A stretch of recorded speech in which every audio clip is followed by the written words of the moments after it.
Listening, Unit 3, page 36, D.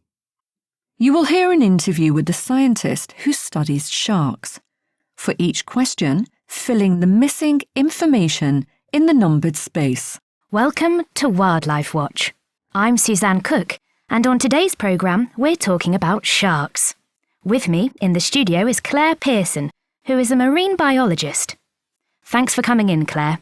I'm happy to be here, Suzanne. Well, Claire, many people have seen the Jaws films, and so they think of sharks as terrifying and dangerous. Are they really such horrible creatures?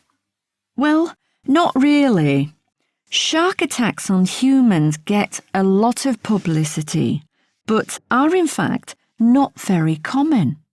In 2008, for example, there were 59 recorded shark attacks on people, but only 4 of those people died. Sharks don't actually eat people. They prefer fat seals or dolphins. Another thing to remember is that there are actually over 360 species of shark, and only 4 of those have been known to attack humans. Really? So why do some sharks attack people? We think that when a shark attacks a human, it makes a mistake and identifies the person as a small mammal like a seal or a similar animal. It is really just investigating what the person is.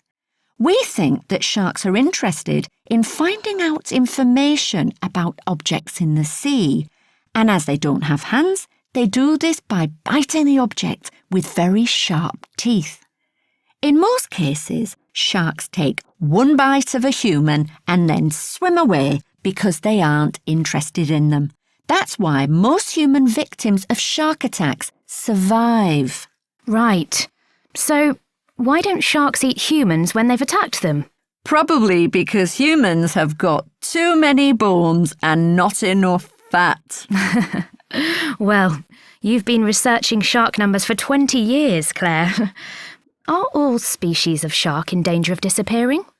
No, not at all, but many species are. Compared with the 59 shark attacks on humans that I told you about before, humans kill around 100 million sharks every year. That's an incredible number. Sharks are killed for sport, by mistake, by fishermen, or to make some expensive foods. The food industry uses methods which are also extremely cruel.